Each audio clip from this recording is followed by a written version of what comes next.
The 105mm lens, or maybe the 100 or the 90, it doesn't really matter, they're all sort of the same. It's a lens that doesn't get recommended enough, in my opinion. I think this is one of the first lenses you should look at if you're growing as a photographer in really many fields, actually, in both photojournalism, maybe wedding, maybe, I don't know, general photography. If you're coming from a kit lens, maybe you have your first set of standard primes or something, then I think this is a lens to consider next, because at least if you're curious about the tailor range or the long reach, then this is a lens that you can grow with, and this is a lens that doesn't get obsolete when you grow from it.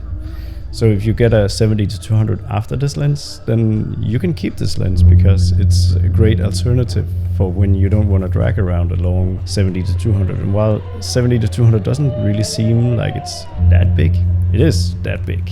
You will feel the pain in your neck if you run around with it for a whole day.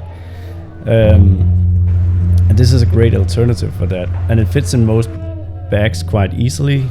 And that is something a 70-200 doesn't do. You have to have a pretty special bag for that lens.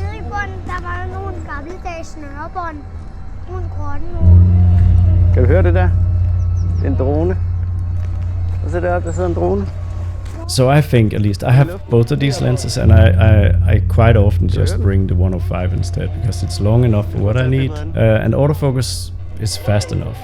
It's not going to be as fast, but it's fast enough, at least for my needs, and I think for most other people's needs as well.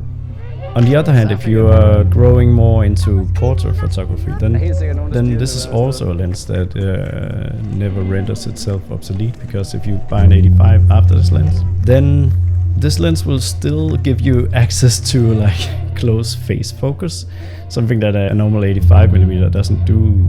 With an 85, you're sort of limited to just head and shoulder shots, where a 105mm macro lens will give you access to all of the face. It sounds weird, but it's still a great companion to a 85mm and even a 135 later on maybe. So I think this is a lens to consider if you are growing as a photojournalist or a portrait photographer, even a wedding photographer. I think this is a piece of kit that will stay in your bag no matter where you go from this lens. I never regretted getting this lens, and I see a lot of people sort of skipping it because it's a macro lens. It seems like a specialist lens, but as long as you get a copy that has a focus limiter, it will still be able to do a lot of sports and action,